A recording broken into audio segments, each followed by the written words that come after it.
Management, Ms. Yvette Maclang. Are you around, ma'am? And Mr. Jeff Oboa Cupino. From the Research Institute for Tropical Medicine, or ITM, Attorney Annalisa Duran. From the Food and Drug Administration, Attorney Emilio Olig. Morning, sir. From the Bureau of Quarantine, Dr. Carlos De La Reina. Morning, sir. And from the Department of Interior and Local Government, Mr. Robin Lim and Ms. Kristen John Aragon. Good morning, Madam Chair. Aragon Tomial, I'm sorry. And from the League of Cities, Ms. Reggie Santiago. Good morning, everyone. That would be all for now, Chair. So once again, good morning. And our agenda today is a briefing of the Department of Health on the Philippines' capacity for surveillance and response to notifiable diseases, epidemics, and health events of the public health concern, with the end view of strengthening the Republic Act number 11332, otherwise known as the Mandatory Reporting of Notifiable Diseases and Health Events of the Public Health Concern Act. The Republic Act number 11332 was enacted on April 26, 2019, only 2 months after the enactment of the Republic Act number 11223, or the Universal Health Care Act.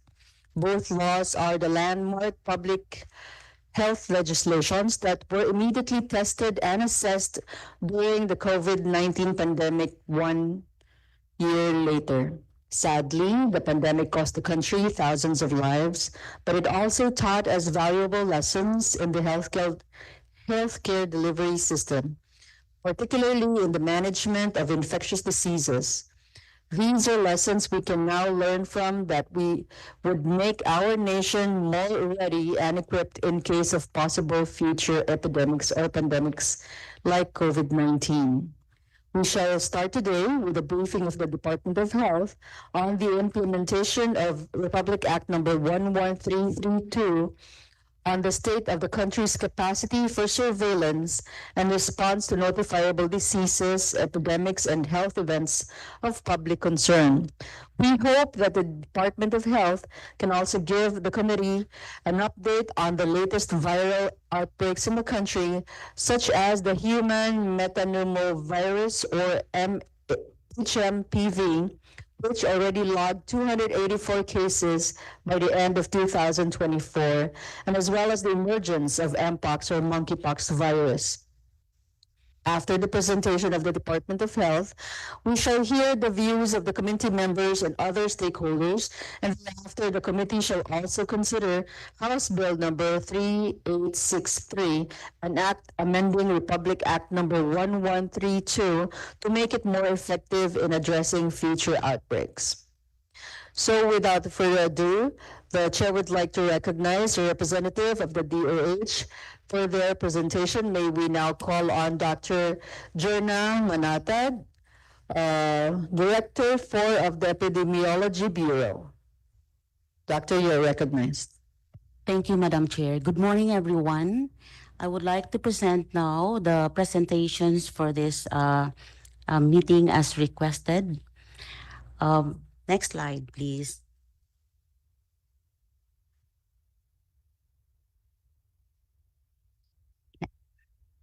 Consistent with the Republic Act number 11332 and its revised IRR, the Department of Health, through the Epidemiology Bureau, is the technical authority for disease surveillance in the Philippines.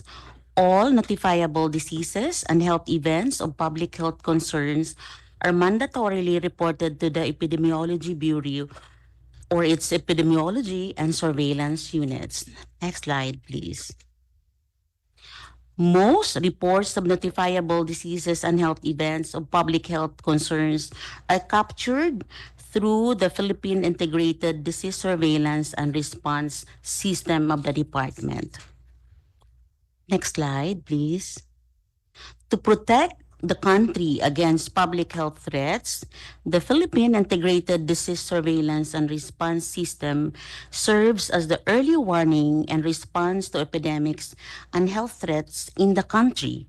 This is subdivided into capturing cases for notifiable diseases and those that capture health events of public health concern, such as diseases outbreaks and clustering of cases. Both of these systems serve as early warning systems to rapidly notify the health system for adequate response and coordination mechanisms. Next slide, please. Local surveillance systems contribute significantly to the nationwide analysis of health data. The timely and efficient flow of critical health information supports public health decisions both at the local and national levels. For case-based disease surveillance, detected cases that are identified as immediately notifiable at the disease reporting units are reported simultaneously to the province, city, region, and epidemiology bureau within 24 hours of detection by the fastest means as possible. Initial reports can be verbal using the telephone or cell phone or via email. This will be followed by case-based reporting form using the standard Philippine Integrated and Disease Surveillance and Response Case Investigation form. On the other hand, weekly notifiable diseases are reported from the disease reporting units to the next higher epidemiology and surveillance units. Next slide, please. Now, EB or the Epidemiology Bureau manages the following public health surveillance information systems. Reporting of pan-respiratory cases such as the SARS-CoV, influenza-like illnesses, and severe acute respiratory infection or SARI is done through this system, the Tanod Contra COVID surveillance system. All other diseases under the case-based surveillance and captured health events such as clustering are reported through the Philippine Integrated Disease Surveillance and Response Information System. For surveillance of adverse event following immunization, the cases are reported through the VigiFlow as managed by FDA and adverse event following information system as managed by the Epidemiology Bureau. For our specialized surveillance systems, we have our surveillance systems on HIV and other sexually transmitted infections. We also have our online surveillance systems for priority injuries, and we also have our surveillance system for tuberculosis. We also have the Field Health Service Information System for the monitoring and evaluation of public health programs. With this, Madam Chair, this is the systematic way of how the Department of Health, through primarily the Epidemiology Bureau and other critical bureaus, helping us boost our national health security through surveillance and outbreak response. Thank you, Madam Chair. Madam Chair, can we ask some questions on the presentation? Yes, I guess Representative Go. Yeah, thank you. Thank you very much, Madam Chair. I would like to know from Dr. Manatag, with your presentation, how do you evaluate the performance of your unit or DOH in terms of the effectiveness of these items that you presented in the many cases that we have during the last few years? Yes, Dr. Jonah. Thank you, Madam Chair. Based on the presentations and how do we also evaluate, I would like also to clarify the questions on the effectiveness of the Bureau in doing the surveillance and outbreak response. We have our matrices and our guide and then indicators to evaluate how sensitive and specific and responsive this system is.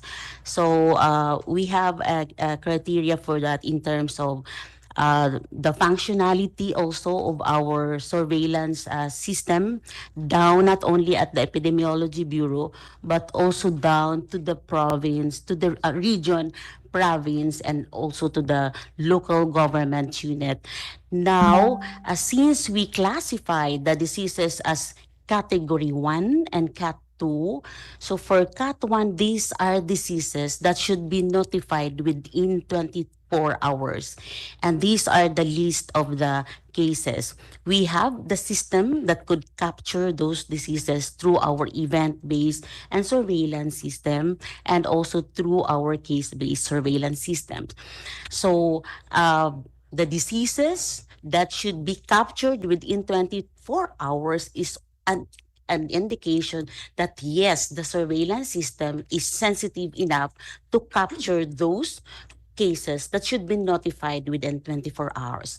Now, for the diseases classified as weekly notifiable on a weekly basis, this will also tell us that yes, we are capturing the diseases based on the classification of the disease. So we have a report based on the trend and based on the diseases captured by the system. We can say that the system is sensitive enough to capture these notifiable diseases, Madam Chair.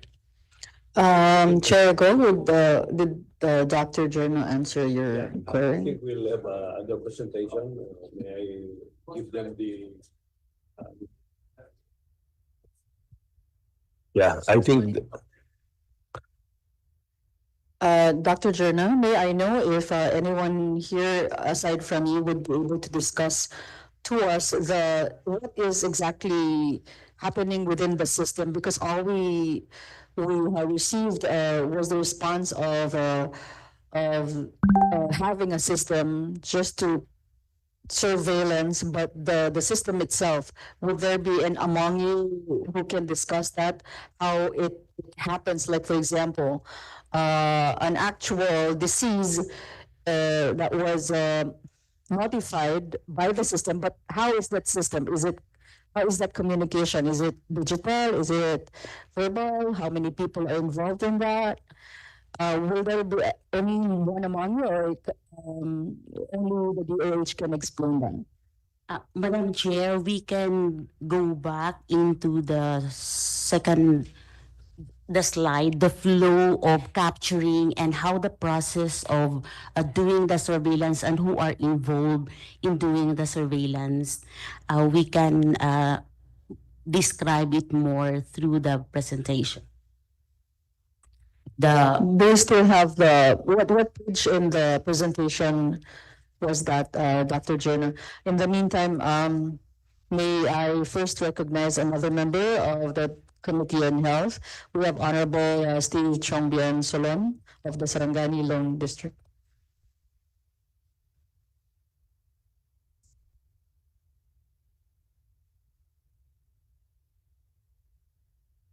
I think what you presented is the theoretical process that you follow in terms of the surveillance, monitoring, and actual addressing of these particular diseases. What we'd like to know is, as stated by our chair, we'd like to know how do you trigger all of this? Yeah, like the monkeypox. Sir. We can have a specific case. We can, Madam Chair, if I may allow, Yes, we Dr. can Jordan. further describe the process on slide number 5.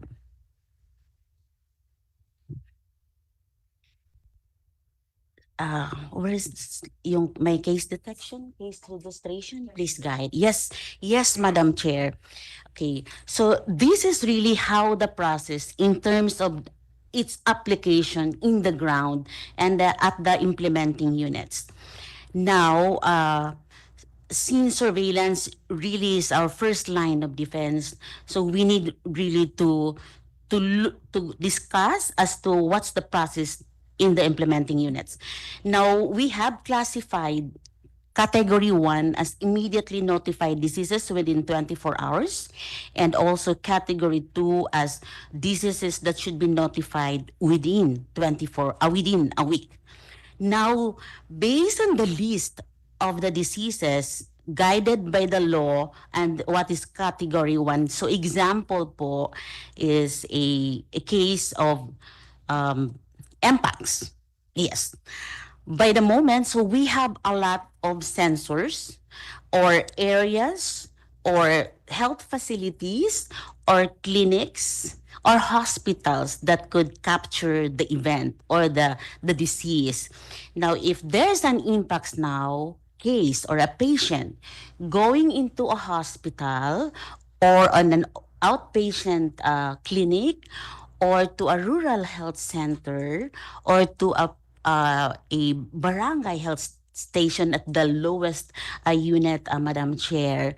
Now, our network or our disease surveillance units and our disease surveillance officers, our hospitals are oriented on the description of when can we consider this case as an Mpox suspect Mpox case because there's no laboratory yet.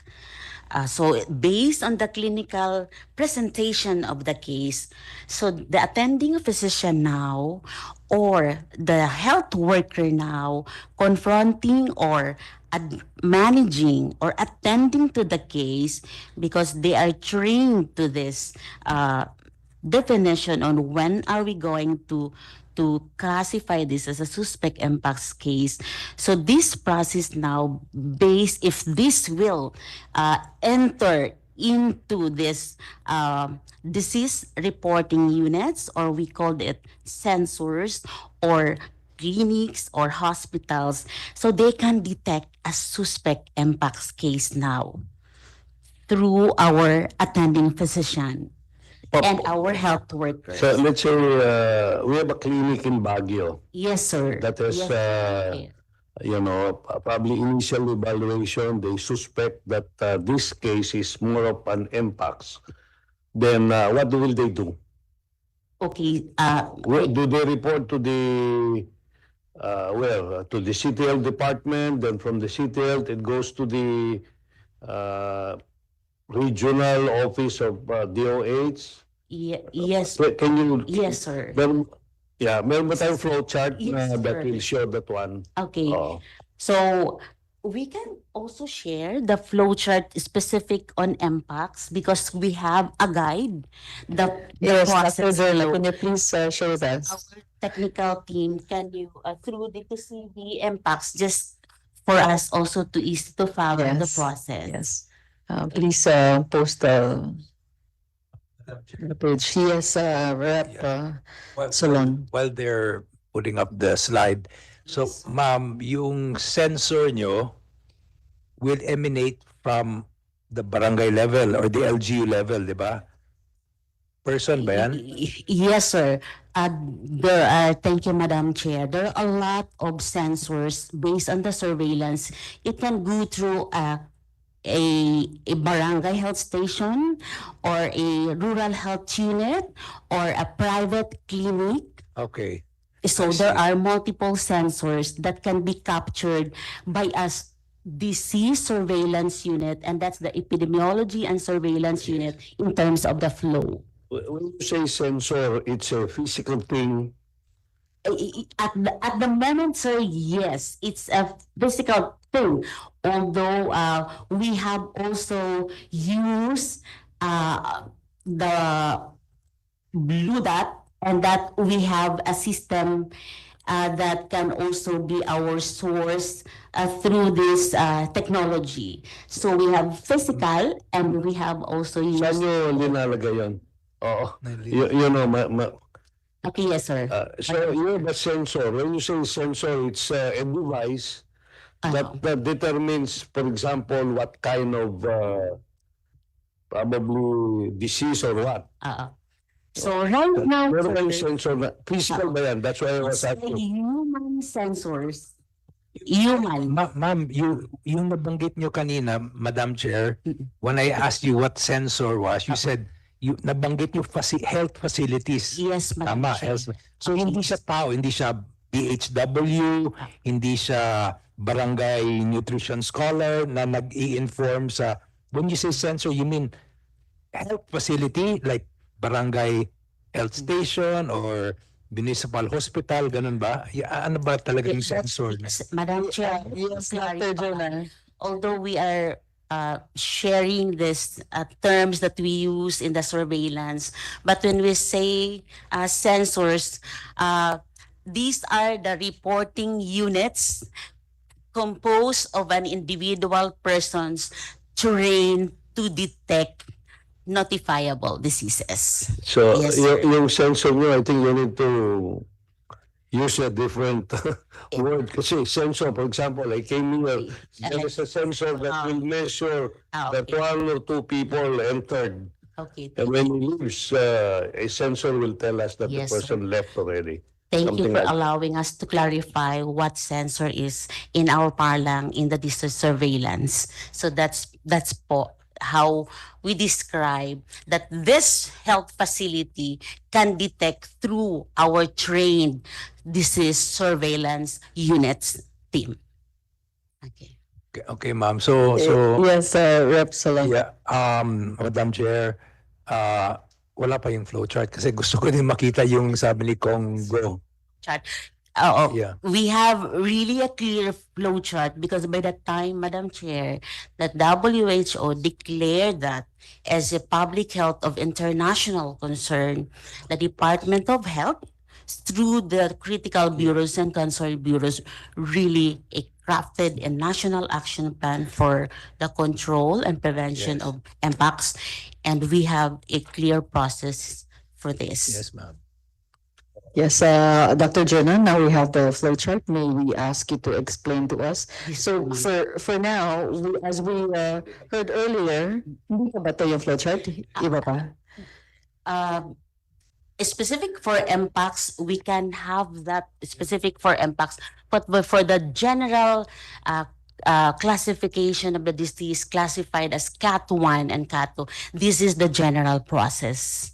So as we understood earlier, Dr. Jonah, we heard you say that a sensor does not technically mean that it is a machine. It's more of a person who will be notified by a certain individual who is actually infected by that certain disease. For example, earlier on, we also requested for an exact, a specific sample from the Mpox, but soon after, siguro, should we wait for that, or we can go on? Maybe other resource persons can also have any more inputs while we wait for that sample. But technically, now we are clear that the sensor does not technically have to be a machine. It's more of a person or an individual that we actually describe as the disease surveillance officer, who will be the one to detect it. But later on, we will be asking further clarification on this, considering that we do have several barangays, and in that barangay, how do we actually train everybody to detect a specific disease, diba? Kasi that would be,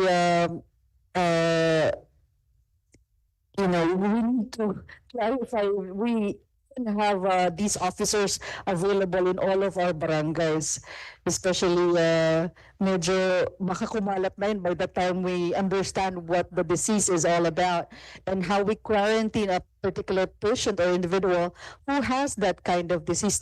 Minsan, di mo pa nga alam, lang meron na palang disease. So, so we'd like to know, how do we exactly identify a particular disease? Dr. Jonah, do we already have it, or eto na po? Sige po, salamat po.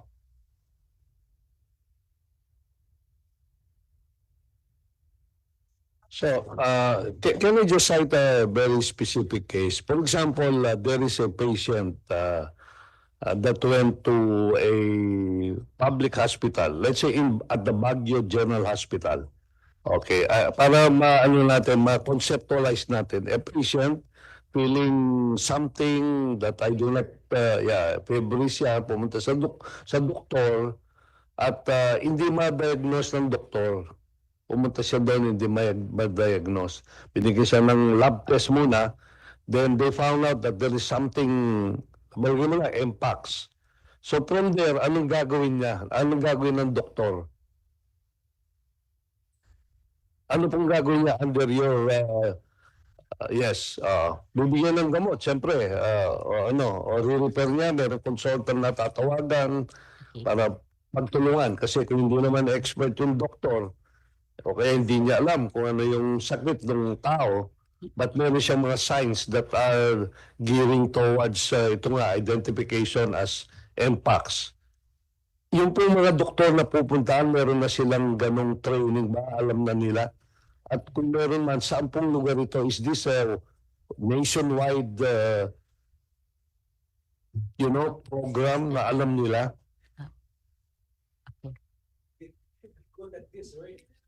Yes, sir.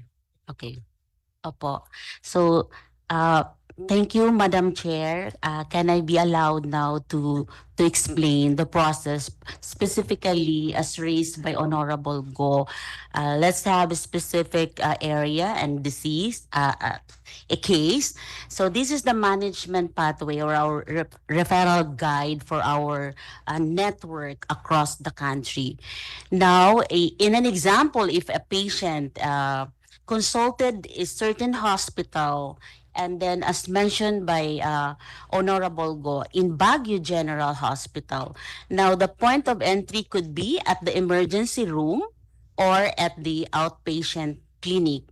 If the patient will have its entry at the ER or at the outpatient clinic, so this will be the process. The attending physician shall screen the case. If what this case would be in terms of its assessment, what is the initial medical diagnosis of the case. Now, based on the guide, because we also really thoroughly oriented all our hospitals and all our primary care facilities, they also have the guide. So, when are we going to say that this is a suspect Mpox case? Now, if patient is classified as suspect or probable Mpox case, there are also description and criteria when this patient can be classified as suspect or probable. Now, if the patient is classified based on the right side, for me, on the left side, patient classified as suspect or probable Mpox case, there is a standard case investigation form that should be filled up by the attending health worker. Notify immediately the local epidemiology and surveillance unit since Mpox is classified as notifiable within 24 hours. Now, the patient should be referred for specimen collection for confirmatory. And right now, we are also have our RITM has the capacity to confirm that for a case as Mpox confirmed case using this technology, and that's PCR testing. Madam Chair, para tuloy-tuloy to. Let's say suspect yan, meron pa tayong office within DOH of the region, dun siya pupunta. Meron po kayo, alam na nila ngayon yun.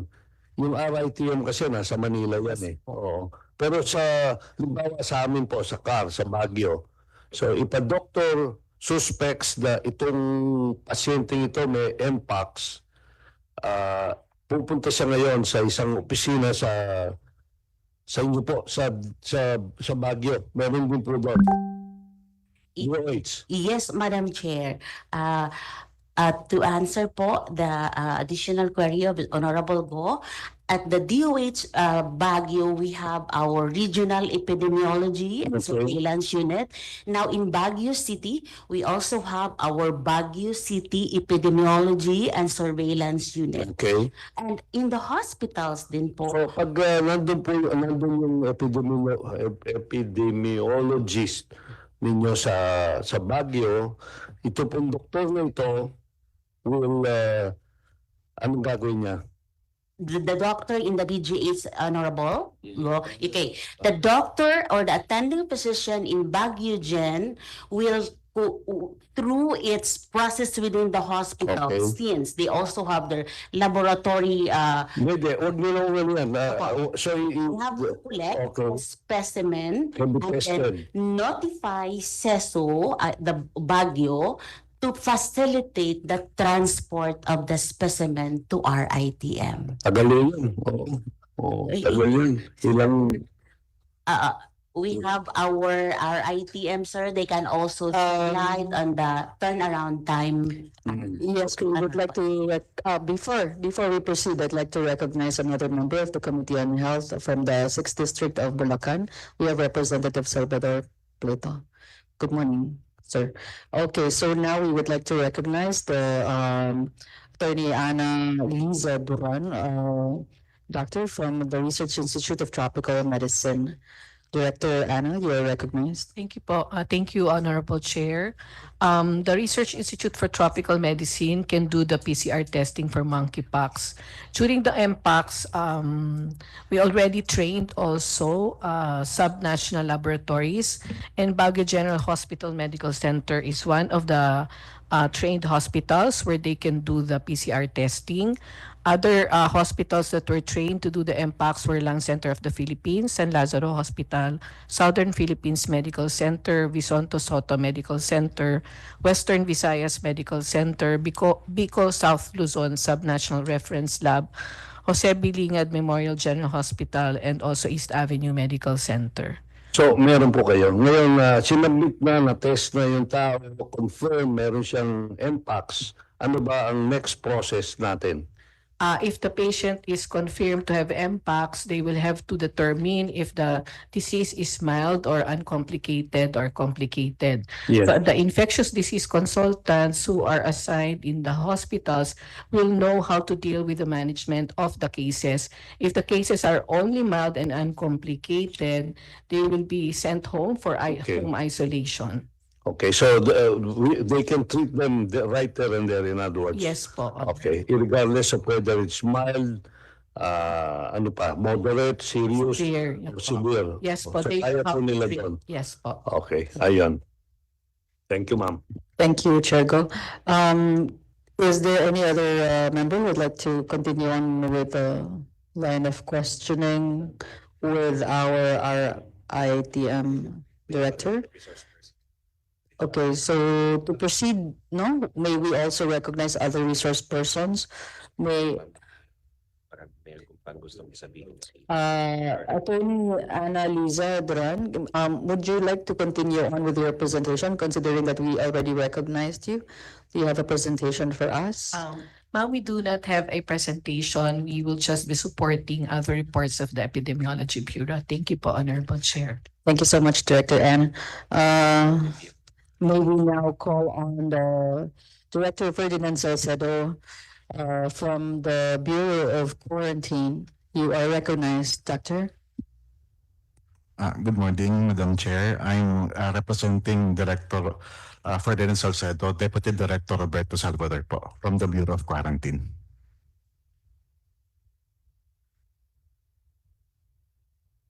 Yes, you may proceed. Do you have any? We have no presentation, but we are supporting the presentation of the Epidemiology Bureau po. Thank you. All right, thank you so much. May we proceed and recognize our representative from the Food and Drug Administration. We have Attorney Emilio Pauling Jr. Director Emilio, do you have any presentation? Yes, sir. Good morning, Madam Chair. Likewise, we don't have any presentation insofar as related to the presentation of the our colleague from the DOH, our manifestation would be related to the bill sponsored by the good Congressman, Madam Honorable Chairman. Thank you. Madam Chair, may I? Yes, Chair Go. Before we go into the bill of Congressman Gaston Bunting, meron pang dalawa. Okay, okay. Sige po, salamat, Chair Go. May we also hear from Mr. Robert Lim, the Program Manager of the Department of Interior Local Government of the Central Office of Disaster Information Coordinating Center. Do we have the Program Manager, Mr. Robin Lim? Yes, Madam Chair. Insofar as for the presentation, we have no presentation, but we have few manifestation on the bill. Yes, go ahead, Mr. Lim. Insofar, Mamaya pa, for the bill pa kayo. All right. Do we have anyone else? Or do we have Ms. Reggie Santiago, the Program Officer of the League of Cities of the Philippines? Do we have a presentation from your office? Good morning, Madam Chair. Unfortunately, we do not yet have the presentation regarding the briefing of regarding the Philippines capacity for surveillance. However, I would like to manifest in support of the DOH that local government units already have their epidemiology and surveillance units. We have select cities as well who have turned these units into divisions already. So I think for local governments as well, we are ready to support whichever amendments are needed to strengthen the ESUs in local governance. Thank you, Madam Chair. Thank you so much. So we are now going back to our Chair Go for your Yes, ma'am. additional. In other words, the Department of Health is capable to address, based on what our Dr. Manatag mentioned, any disease that will arise in the different parts of the country. We have a structured system where we can really monitor, do surveillance, and act on them real time. Tama po ba yun, based on what you're saying?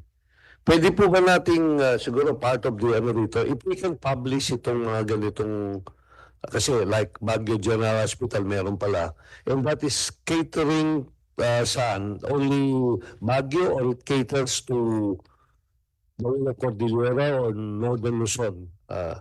Just like the other, kasi ilang nabanggit kanina, mga a few of these. So probably, where do they go if something happens like this?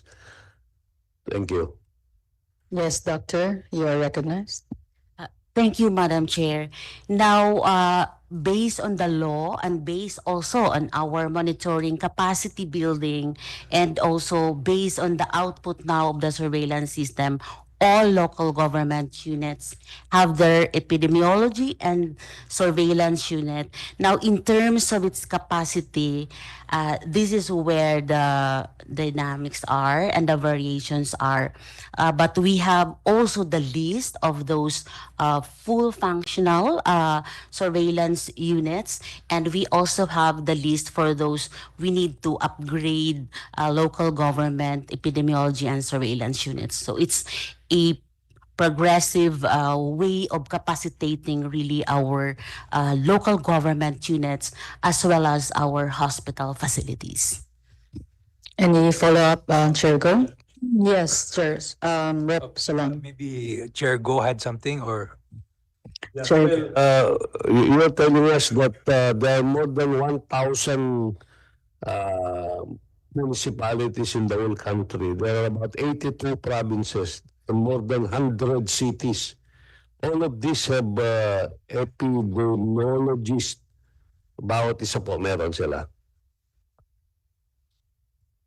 Madam Chair, we can share you the list based on the functionality assessment and the special trainings and expertise that we have Ang across. gusto ko tanong, lahat po ito meron o ano po yung, baka naman hindi lahat siguro.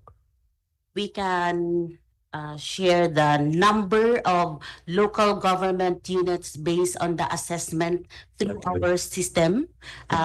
We can provide, and Okay. also the current number of Ilang pong porsyento meron based on your assessment? Um, Ilang porsyento? Chair Go, may we recognize Mr. Guillermo of the DILG? I think he has some data on Okay. the numbers that we are asking for. Thank you very much, Madam Chair. Insofar as the functionality of the local epidemiology and surveillance unit in the country, this is based from the recent assessment of the Seal of Good Local Governance. And our data actually stem from the Department of Health scorecard. Now, for the entire country, we are pegging at around 64.37% of all local government units with functional local epidemiology and surveillance unit.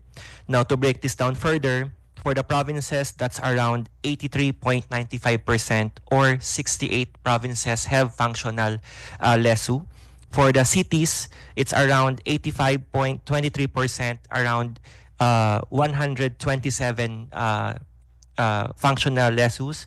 And for the municipalities, we have 61.21%, or 909 with functional LESUs. We'll be providing the figures to the committee, Madam Chair. Thank you.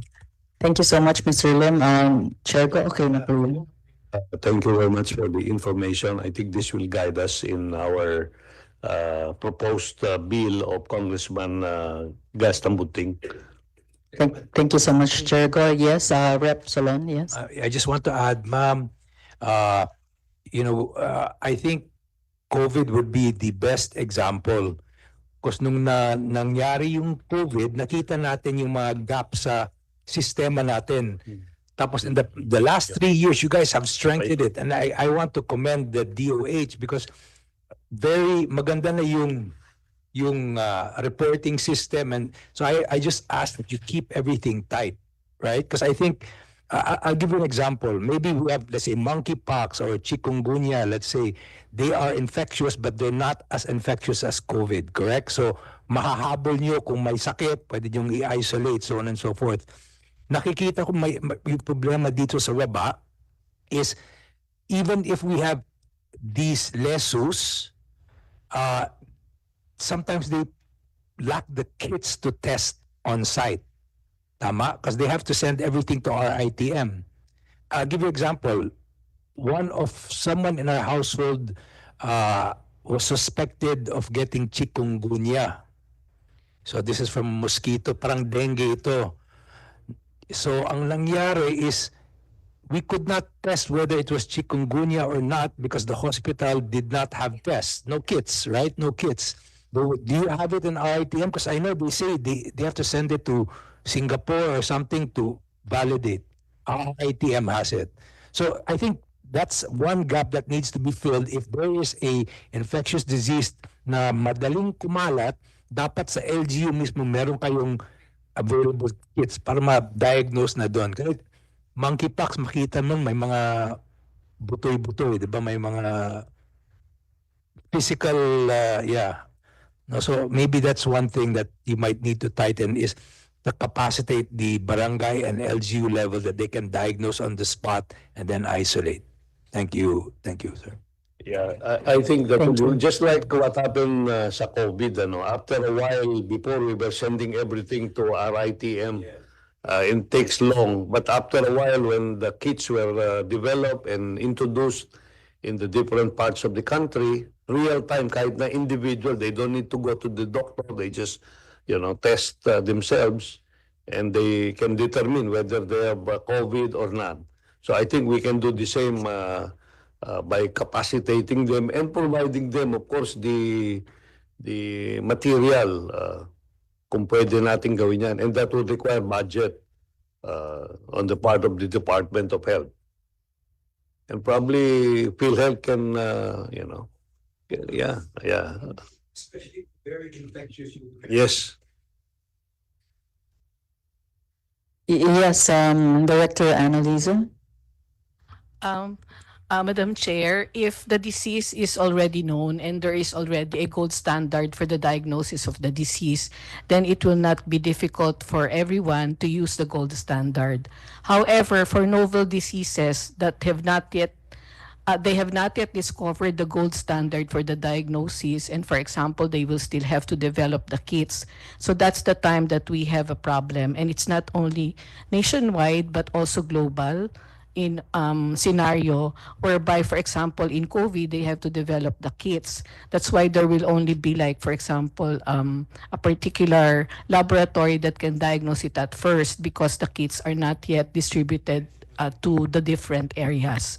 So after a while, when all the kits are able to, all the kits were already developed and they were validated to really diagnose the particular disease, then the price of the kits and the availability nationwide and globally becomes big or wide.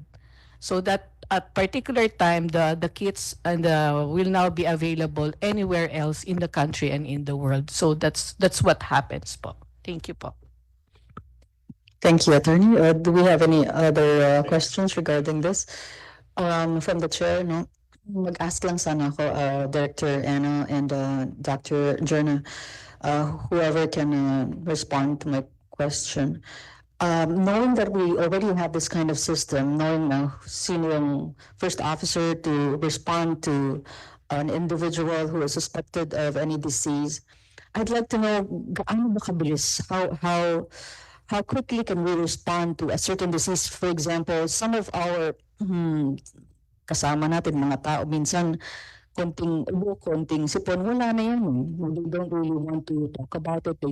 Some of them don't even cover anyone. But how do we know if one is infectious? For example, saka pa nila isipin it's serious when they have the fever. Diba? Minsan kasi when you have fever, your body's already fighting it off. But then again, some of that, kailan ba nagiging infectious ang isang disease? Kung may fever lang ba or during the time na nagbibigay na siya ng symptoms katulad ng ubo and sipon or sore throat, it all comes to that point also for the buto-buto, the spots that you see all over the body. Sometimes isipin na, hindi lang, ordinary measles lang yan. Because I went through the whole thing. Wala akong kahit na isang vaccination and growing up, and I went through the whole thing and knowing na some of them are actually communicable. So all 7 of us siblings, kinukuha namin lahat ng sakit na yan. Pero just because wala kaming vaccination. But we went through all that normally. Pero mga diseases coming from other countries, the quick response, how did we recognize Mpox when it came from outside of the country? How fast was that? How long did it take for somebody to actually recognize that, considering infectious na pala siya? And how do we tell everybody? Do we have, parang hindi ko na yata nakita dito sa ating flowchart, how it was communicated for the rest of the country. So for example, that individual actually went to other provinces before he went home. And we don't even know na baka nasa katawan na pala niya and then emitted throughout his fluids. So Dr. Jerna and Director Annalisa, how quickly do we respond to these, especially then of course it's normally coming out from a different country? Thank you. Thank you, Madam Chair. Now, if the diseases is coming from other country, we also have the system to capture as much as possible as early as we can. Now, that's through the Bureau of Quarantine. And maybe, Madam Chair, we can also ask BOQ as to the process. Thank you, Dr. Jerna. May I recognize Dr. Salvador? Good morning ulit, Madam Chair. So the Bureau of Quarantine po has an intact system po in screening travelers from international community. So we also have our international health surveillance headed by our division head, Dr. Caloy, wherein every day po nagagather kami ng mga information from international sources like Blue Dot. So once we detect a cluster of cases na merong possible na makarating dito, so we alert our officers and Secretary of Health so para po makagawa po ng regulation. Pero po ang Bureau of Quarantine po from since the start of SARS po, continuously po nagmo-monitor po. We have thermal scanners, secondary screeners. So once po na pumasok po ang travelers natin na meron pong fever or other physical signs and symptoms particular to a disease, so now hold namin siya. And once po ma-hold namin, so ma-classify namin as suspect, so ni-refer po namin siya sa referral hospital natin like RITM here in Manila po. Thank you, Doctor. Yes, Rep. Solon. So anyway, yung alam ko may thermal scanners kayo sa airport, di ba? Pero even nabanggit mo kung may mga signs and symptoms ang traveler, you're able to single them out and find them. Pero tingin ko, that's not true eh. Yung fever, okay, kasi makikita mo sa scanner. Pero kung may nakabiyahe ko, ang daming may ubo, ang daming may no? Hindi natin ma-hold yan. No? So I just need to know exactly, is it only the thermal scanner that you have, or do you have people on the plane informing you, ato seat number 2D, may ubo at sipon, seat number... Meron ba ganon or wala? Yes sir, Madam Chair. Meron po tayong tinatawag na health declaration checklist na naka-embedded na po dun sa e-travel system natin. So before traveler po will enter the country, they are mandated po to fill up the health declaration checklist. So syempre po, limited din po yun na dapat po truthful yung sasabihin ng traveler. So marami po talaga nagsisinungaling. Kaya importante po will be the right information na binibigay natin sa traveler, especially po pag meron tayong nakikitang sakit sa particular country. Kasi po, because of the learnings po ng mga tao dito sa COVID po natin, so yung right information po will tell them how to protect themselves na magkaroon at mauwi yung sakit dito po. Madam Chair, can I Yes, I must apologize because I have to attend another committee, but I just like to throw this out to DOH or whoever. What's your opinion on getting the population more responsible with the campaign na if you are sick or may ubo ka, just wear a mask or don't go or something like that. Kasi maganda na yung kampanya natin dati. Kung may nararamdaman ka, kung maski hindi COVID yan, may sore throat ka, mag-mask ka. Diba? I mean, how do you feel about that campaigns? Alam ko, Chairman Go and Madam Chair, Japan and Korea, they do that. Kung inuubo sila.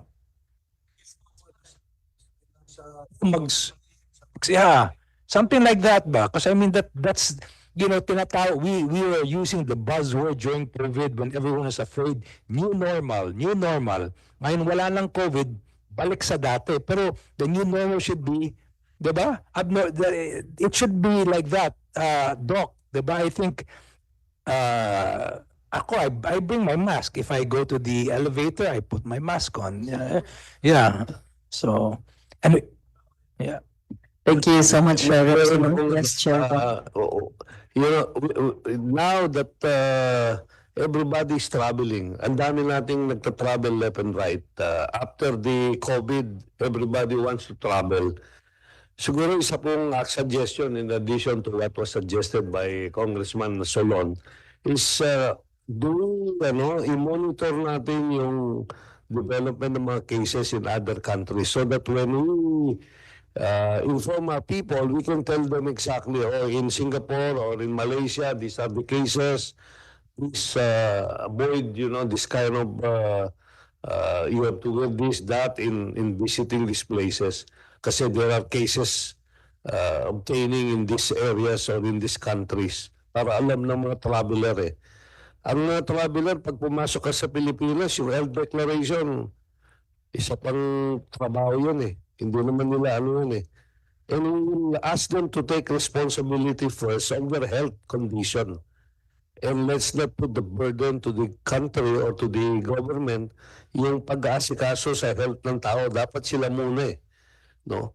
Protect themselves. Pag ikaw yung nagtatravel, you want to travel, you have to be sure that you are healthy. wala kang, you prevent yourself from contaminating yourself also.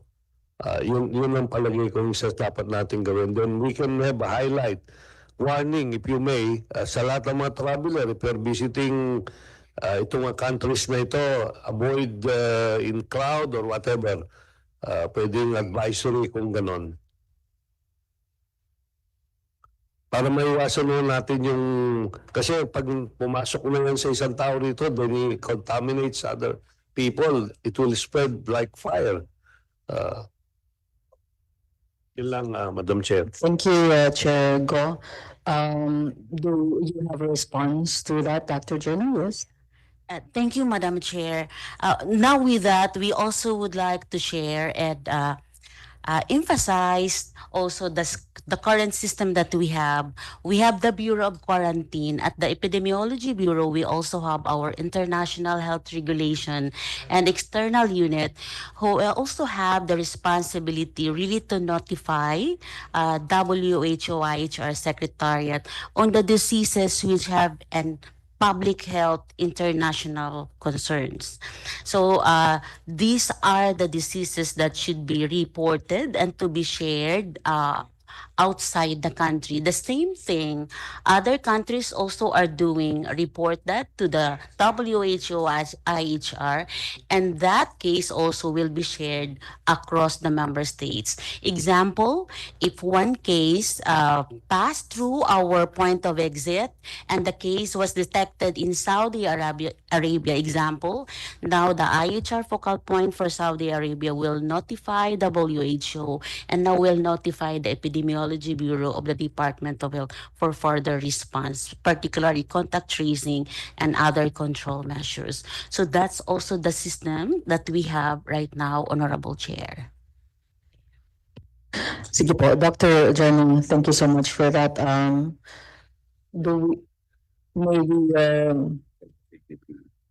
Okay, so we will now recognize first our another member of the Committee on Health, Honorable Gaston Bunting of the Parañaque City 2nd District. We will now proceed with our agenda, which is the deliberation on House Bill number 3863, entitled An Act Amending Republic Act number 11332, otherwise known as the Mandatory Reporting of the Notifiable Diseases and Health Events of Public Health Concern. The chair would like once again to recognize the author of the bill for his sponsorship, and thereafter the chair shall also call on different resource persons to present their positions. And after this, the House members may also direct their questions to our guests. May I now recognize once again Representative Gustavo Tagbunting. Thank you very much, Madam.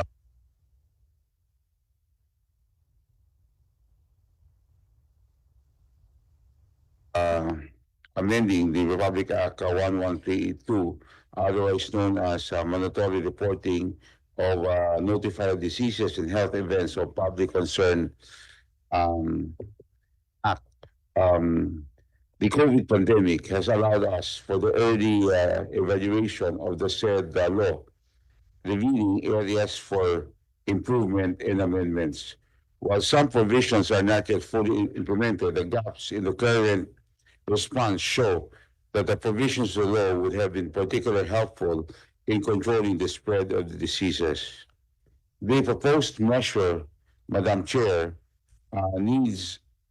seeks to augment this law and to make more effective in addressing future outbreaks by establishing subnational laboratories in all DOH-run hospitals.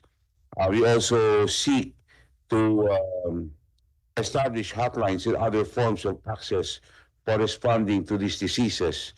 And number three, requiring DOH to issue clear guidelines as soon as possible for the systematic reporting of these diseases.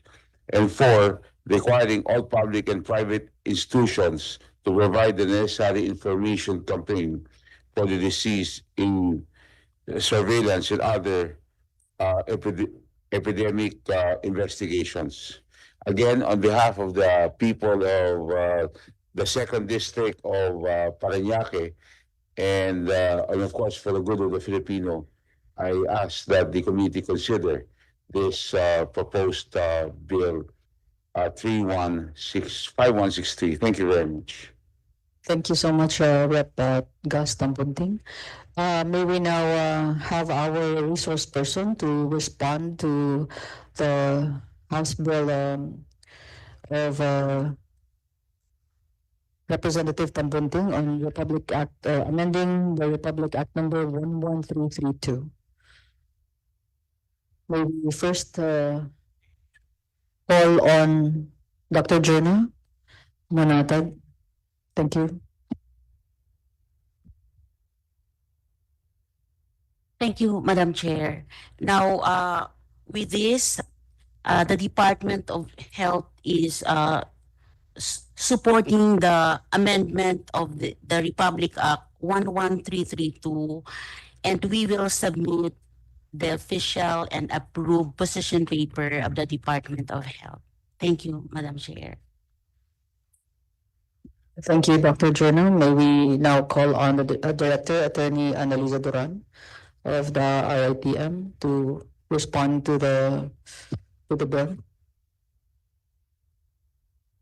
Good morning, Madam Chair. Likewise, the Research Institute for Tropical Medicine is also supporting the amendment of Act 11332 by House Bill number 3863, which is the mandatory reporting of notifiable diseases and health events of public health concern. As to the Research Institute for Tropical Medicine, we are the technological support of the Department of Health as to the diagnosis of all the diseases, the notifiable diseases of public health concern through our laboratory research division. Thank you, Madam Chair. Thank you, Director Anna. May we now call on the Food and Drug Administration Representative Attorney Emilio Polig Jr. Thank you, Madam Chair. Good morning once again to this honorable committee and to the other resource persons present. Likewise, insofar as this measure aims to further enhance our response strategy for epidemics or of national concerns, rather local or national concerns, the Food and Drug Administration, in behalf of my principal, fully supports the enactment of this bill, Madam Chair. We will present our position paper, formal position paper, but if we could be allowed to manifest our initial manifestations, I can proceed, Madam Chair. Go ahead. Yes, Madam Chair, our observation deals on the amendment of Section 7 of 11332, insofar as inserting the phrase or sentence in bold letters. Number one, Madam Chair, if I may read, the Secretary of Health shall have the authority to declare epidemics of national and or international concerns, in which case the Interagency Task Force for the Management of Emerging Infectious Diseases, created under Executive Order 168, shall immediately convene. The President of the Republic of the Philippines shall have the authority to declare a state of public health emergency upon the recommendation of the IETF or upon declaration of the WHO of a public health emergency of international concern. The state of public health emergency shall authorize the President to mobilize governmental and non-governmental agencies to respond to the threat and to exercise measures provided in RA 101-9121 when a state of calamity exists. Just 2 points of initial observation, Madam Chair.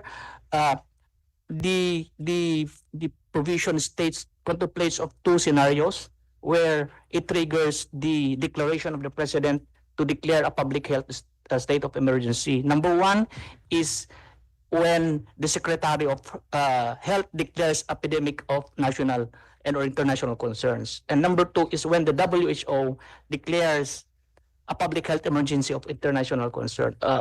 We're not questioning the wisdom of the how it's presented, but probably if we could, in all likelihood, if WHO, considering that DOH is in close coordination with WHO, even prior to the declaration of the WHO of a public health emergency, baka yung mismong secretary po ang magano, kasi the message here is that if it is the secretary that declares a national international concern, it will convene the IATF. But if the WHO will declare a public health emergency, it seems na no more walang engagement ang IATF, though it's presented, I mean, how we read it. So most likely baka kailangan medyo i-tweak lang. Baka yung declaration of WHO will form part as the trigger for the Secretary of Health to declare a public health emergency. In that way, the IATF will now be convened. That's one observation, Madam Chair. And second is that the authority of the President to mobilize government, non-governmental agencies to respond to the threat, referring to RA 10121, which is the NDRRMC law, we would like to respectfully suggest as well to insert RA 1517, RA 11517, that is the authority of the President to streamline the regulatory processes or even suspend the requirements in cases of public health national emergency.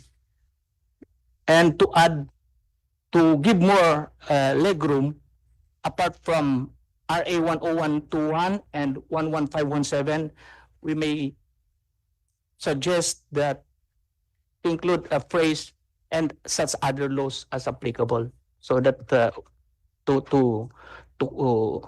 include other laws that may be enacted even before the enactment of this bill, Madam Chair. That's all, Madam Chair, for now. Thank you. Thank you so much, Attorney. Before we proceed, may I recognize first our another member of our Committee of Health. We have Honorable Bonifacio Bosita of the One Rider Party List. Good morning. Good morning po. Good morning po. Yes, yes, Chair, go. Yeah, I would like to clarify yung binanggit ng natin, resource person. You were saying that if this will be the triggering point is the declaration of the World Health Organization, do you have objection in that? That anyway, the World Health Organization declares it globally naman eh. It's not specifically for a particular country. No, it's okay. We're not questioning the wisdom of it, Madam Chair, but the procedural aspect of it, since if the WHO declares it, the President can automatically declare a state of public health emergency without even convening the IATF. That will be, of course, the President will not just... That's right. Yeah. That's why I said a while ago, Madam Chair, that most likely, kung may WHO declaration naman, naka-ano naman talaga kagad sa Department of Health. So, matritrigger kagad ang WHO naman. I mean, ang DOH din naman kagad. Nakalagay naman dito, it's very clear that the President of the Republic shall have the authority to declare a state of public health emergency upon the recommendation of the AITF, EID, or upon the declaration. So, the President has all the option. And even if there is a declaration by the World Health Organization, the President may not declare a state of emergency, as he determines based on recommendation of the appropriate agencies, health agencies in the country. We submit to the wisdom of the That is my Madam Chair. Thank support to our proponent of this particular measure, Congressman Tambunting. Thank you, Chair Go. Before we proceed, Chair, i-recognize po natin another member of the Committee on Health. Yes. We have a representative, Honorable Jane Castro of the 2nd District of Capiz. Good morning. Yes, Chair, you can proceed.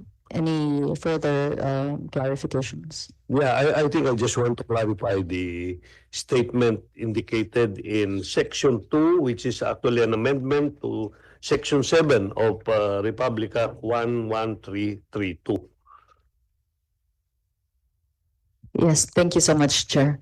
May we proceed to the other resource persons who might have also the manifestation regarding this bill from the Department of Budget and Management. May we call on Ms. Yvette Kong. Is she around? Yes. Thank you. You may proceed. Good morning, Madam Chair, and to the honorable members of the House Committee on Health, as well as to all resource persons present today. I am Yvette Maclang po from the Budget Information Legislative Service of the DBM. Madam Chair, while we are still studying the provisions of the proposed House bill, the department recognizes its intent to amend RA 11332, notably including salient provisions such as the establishment of subnational laboratories in all DOH-run hospitals, DOH-run regional hospitals, and the establishment of epidemiology and surveillance units in the LGUs, as this seeks to enhance diagnostic and testing capabilities, ensuring timely detection and management of diseases.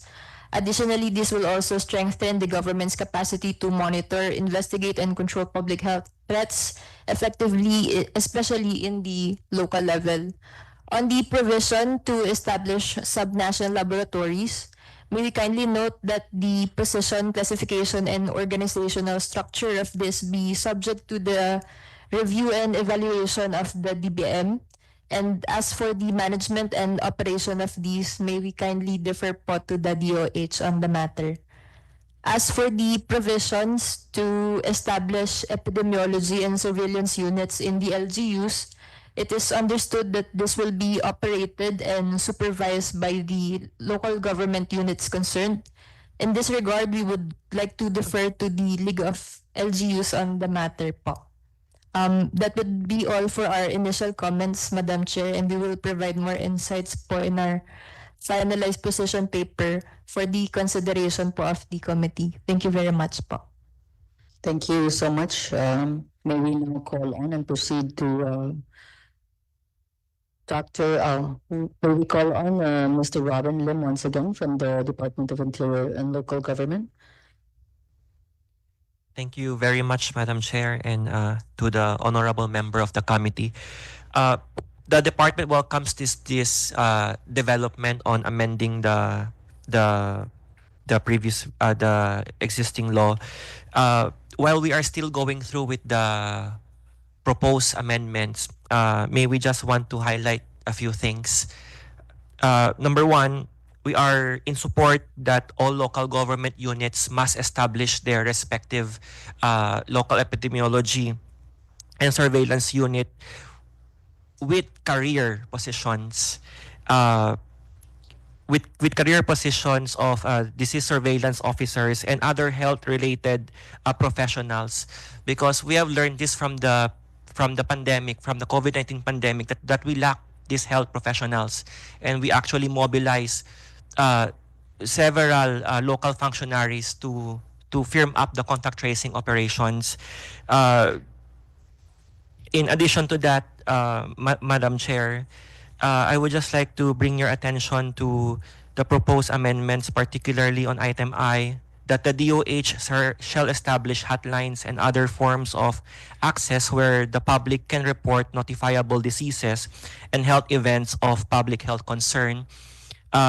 It is just a humble suggestion to the committee that maybe want to consider integrating such system of reporting these diseases to the existing hotline numbers of the local government units, so that all of the community can actually report it to not just to the DOH hotlines, but to the existing hotlines that our local chief executives have actually established. That includes the 911. And with that, it is humbly suggested that the DOH shall create or develop guidelines streamlining that integration process on how this reporting system through calls may be enacted.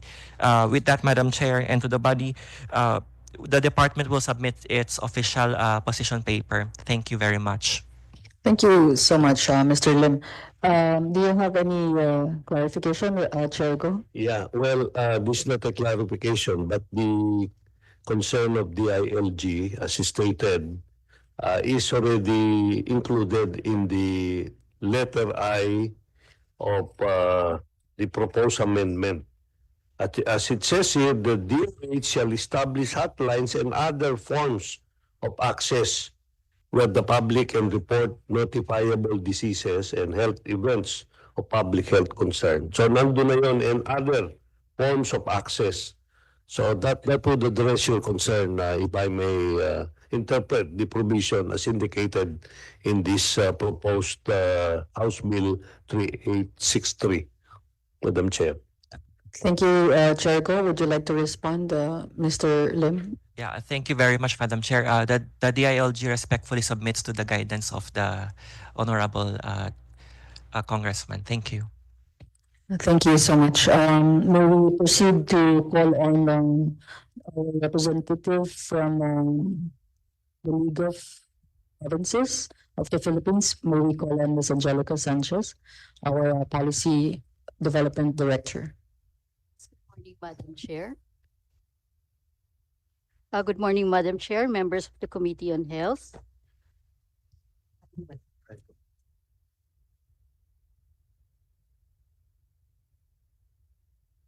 So, Madam Chair, the League of Provinces of the Philippines support the amendment of RA 1132. However, Madam Chair, we just have certain points. We would also, with deference to our colleague from the DILG, we would like to take a different position regarding their proposition for a plantilla positions for the members of the local epidemiology surveillance unit. Because firstly, Madam Chair, we have a provision in the local government code that limits the spending for personal services to 45 to 55%. So, Madam Chair, unless there is such a position under the position classification of the DBM, we will have to oppose any creation of a new position, especially if it mandates the creation of a new plantilla position. And then, secondly, Madam Chair, in terms of relative to Section 8, Section 3 for the amendment of RA 1332, for the amendment of Section 8 of RA 11332, may we request a provision there which provides that the DOH shall provide support through the HFEF for the procurement of, especially for the procurement of logistics and laboratory supplies, Madam Chair, because I think this is going to be one of the challenges to be faced by lower income LGUs. Because aside from the personnel, they also have to equip the ISUs. So I think we will be needing really the help of the DOH here, maybe probably through the HFEF hospital facility, at least the HFF program somewhere. It's in the bill that the DOH can help, because I think with the amendments, what is here is that the LGU SUs will have to be independent from the DOH. So at least just a provision there, Madam Chair. So thank you. That would be all. We shall be submitting our official position paper. Thank you so much, ma'am. Your observation and comments are noted. May we now, is there anyone else that I haven't mentioned and recognized? The League of Cities, Ms. Reggie Santiago. Ms. Reggie Santiago, the Program Officer from the League of Cities. Do you have any position? Thank you, Madam Chair. Well, the League does not yet have an official position on the matter.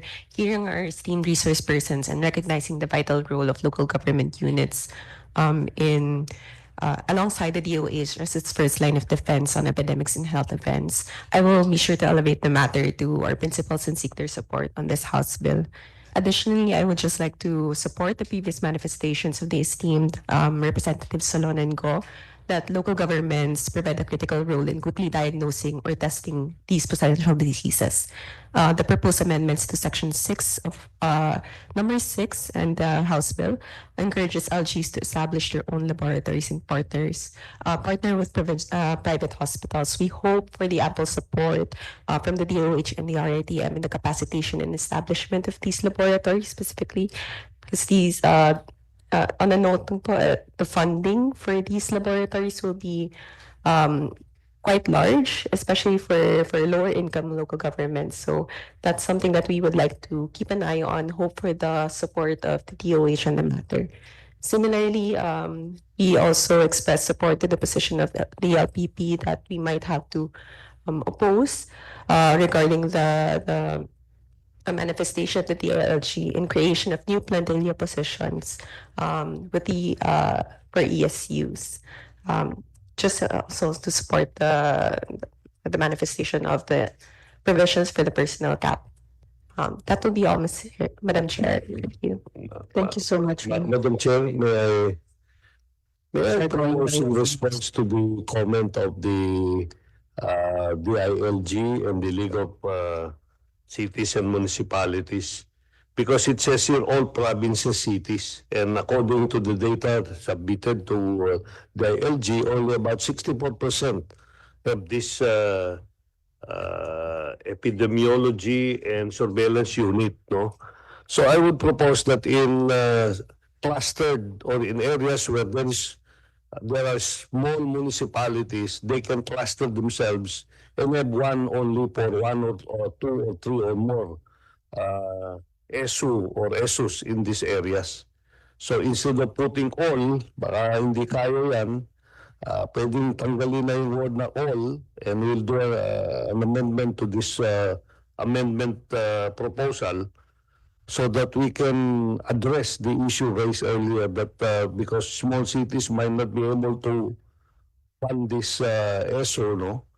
And at the same time, because of the limit on the 45% as mandated by law, they might not be able to put up plantilla positions for this.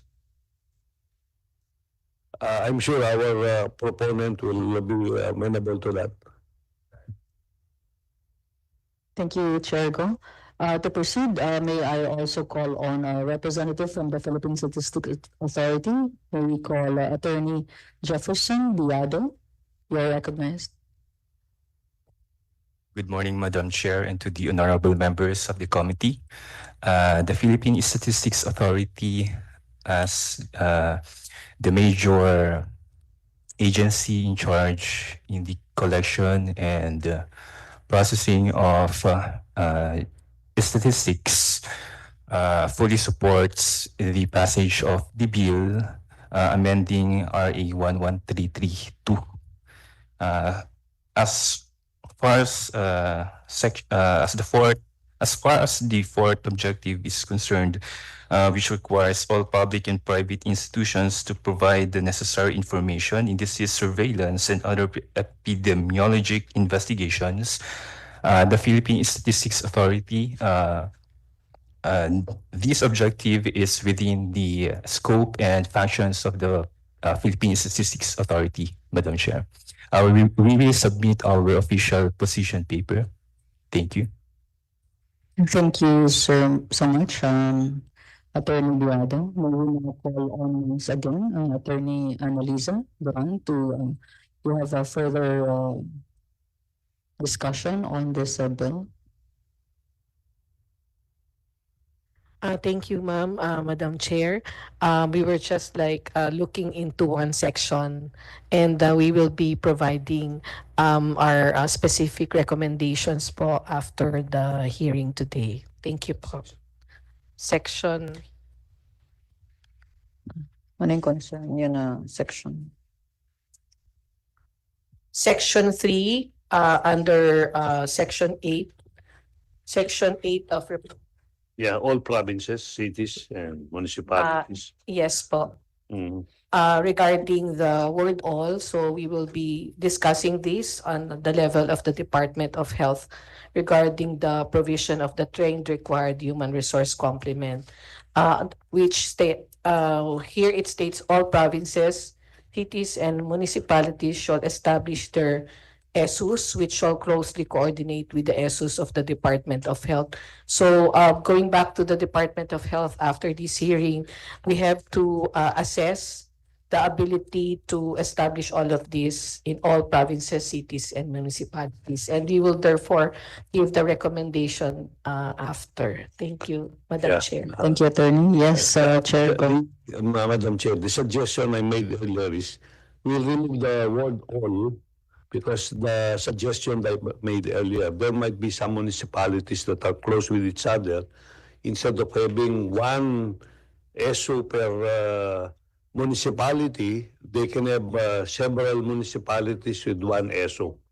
So that's the suggestion to address the concern raised not only by the Department of Health, but also by the different municipalities and cities, as well as DILG as an entity.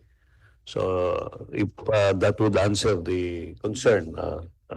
Thank you so much, Chair Go. Yes, Dr. Jerna, Department of Health. Okay, Madam Chair, in relation to the number and percentage of local government units as to their functionality, based on the current data as of 2024 that we will also be submitting officially to DILG, we have seen a significant improvement from 2023 to 2024. Now, our initial data now is we have at around 79.8%. So we hope that we could sustain that and even improve to a higher since looking into the need of the law of notifiable diseases based on the emerging diseases that we have and based also on the burden of the disease that we have based on CAT 1 and CAT 2. There's really a need, Madam Chair, to assist and fully support all the local government unit so they will be able to really function even at the first line of defense to detect and notify. So we will be submitting officially through the ILG the seal of local good governance as the result of our validation. So we are now at 79.8% from 2023 that we are only at 60. So that's the progress, Madam Chair. Thank you so much, Dr. Jerna. Yeah, therefore I would suggest that DILG and DOH should reconcile their numbers because DILG is saying 64.7%, while DOH says it's 79%. So, but still, Yes, thank you, Chair Go, DILG and DOH. Maybe you could reconcile your statistics, your numbers, so we can have the exact numbers that we need. And before I move to the next resource person, bottom line, we cannot discount the fact that most of the diseases that are in our country actually came from outside of the country. Diba? It will not be here if it did not go in of the country. So definitely, it is very crucial that the detection also should be concentrated primarily from the Department of Quarantine, from the Bureau of the Quarantine. Diba, detection there is early on. Makita mo na kung, I think we need is this for better technology? Because more often than not, they pass through our quarantine. Sabihin natin na hindi natin na-detect yung fever immediately. How is this? Mauuna ba dapat si RTM, si DOH ba? Sasabihin niya si DOQ?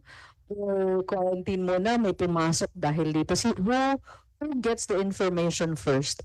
from your end and your departments, do you inform the Bureau of Quarantine to watch out for incoming diseases that will be coming from the other countries? Definitely, di ba, World Health, di ba, manggagaling yan, and then DOH will get the information. DOH, do you have the people who will be informing our Bureau of Quarantine to watch out for people manifesting all these symptoms? Bureau of Quarantine, may I recognize once again Dr. Roberto Salvador to respond to this. Thank you so much. Good morning again, Madam Chair and honorable members of this committee. So the Bureau of Quarantine mandate po is to protect the country against these international health threats po. So we have our own system po of detecting and surveillance po, our international health surveillance po. So sabi ko nga po kayo na every day, kumukuha po kami ng data internationally. So, pag po meron kami nakuhang mga data na pwede maging threat dito sa country, pwede pumasok, we inform the DOH po through secretary, and we advise our airports and ports po to be vigilant with this kind of diseases po. So continuously po talaga pong ang Bureau of Quarantine po ang first line of defense against these international health threats po. Yes, Doctor. Doctor ba si Dr. Salvador? Anyway, your position on regarding the bill, may we have it for our author? Yes po. Thank you po. The Republic Act 11332 or mandatory reporting of notifiable diseases has been an important instrument in our fight against COVID-19 pandemic. It was used by the Bureau together with RA 9271 or Quarantine Act of 2004 to ensure control measures conducted at our national borders are legal, protective of the common goods, and respective of individual rights. So we fully support po the amendment of RA 11332. Thank you, Madam Chair. Thank you so much, Dr. Salvador. Yes, may we recognize Representative Castro to give her comments. Yeah. Yes. Yeah, we have heard the suggestion from the League of the Provinces, Ms. Angelica Sanchez, regarding the requiring the DOH to supply the required machines or equipments, because we can hardly, of course, rely on our municipalities to provide that. And of course, it is DOH which is more knowledgeable on this equipment. So can we add that in this provision, that to require the DOH to at least supply the required equipments and machines? Dr. Jerna, would you like to respond to her query?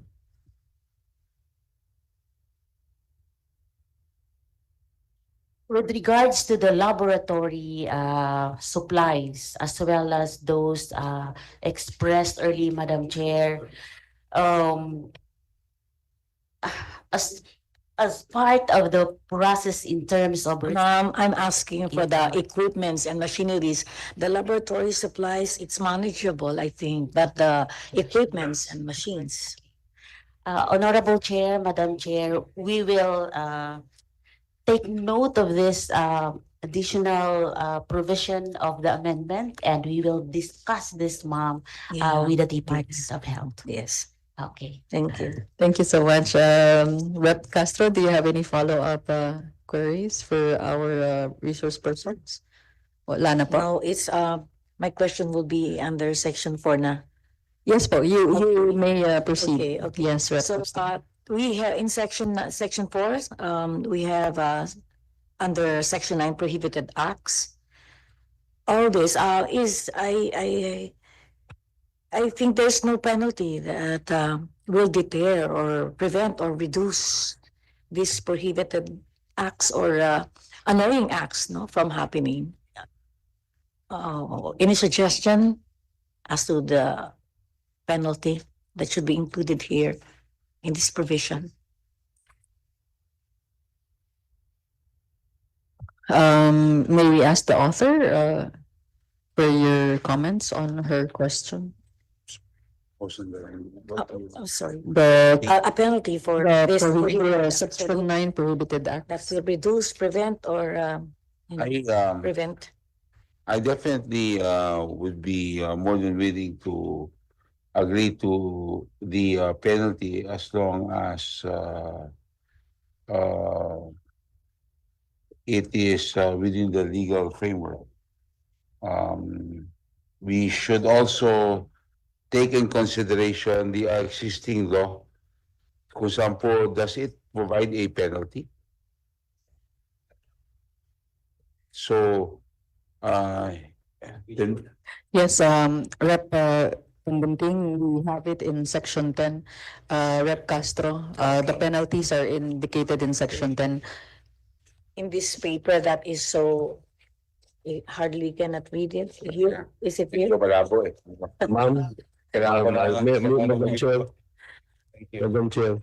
Thank you, the Honorable Marco. Yeah, it's actually in Section 10 of Republic Act 11332. And the amendment does not propose any change in the penalty. Yes, so automatic ito. That's the reason why I asked. Yeah. Because if there's already an existing Yes. provision, then there's no need for me to include one in Yes. my proposed bill. Thank you. Ito ma'am, under Section 10 penalties, any person or entity found to have violated Section 9 of this Act shall be penalized with a fine of not less than 20,000 pesos, but not more than 50,000 pesos, or imprisonment of not less than 1 month, but not more than 6 months, or both such fine and imprisonment at the discretion of the proper court. Yan po yun. Hindi na po, because this is just an amendment to the certain provisions. Yes, ma'am. Okay, thank you. Yun. Okay. Okay, Madam Chair, if there are no more concerns, issues, and manifestations on this proposed Bill 3863, I would like to move that we approve House Bill 3863, an act amending Republic Act 11332, otherwise known as the mandatory reporting of notifiable diseases and health events of public health concern, subject to style and amendments. 3863. There being a motion, there being a motion duly seconded for the approval of House Bill number 3863. How about its committee reports? Yes, subject to style and amendments, including its committee reports.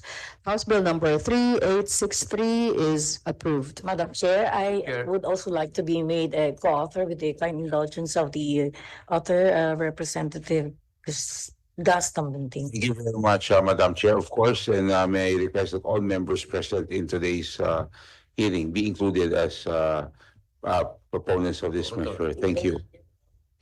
Yes, there being a motion on that, and that for all our members present here in this hearing, be made co-authors of the said bill, duly seconded, that motion is also approved. Maraming salamat po, Madam Chair. There being no other matters, may I have a motion? Madam Chair, I move to adjourn. This meeting is now adjourned. Thank you so much for everyone.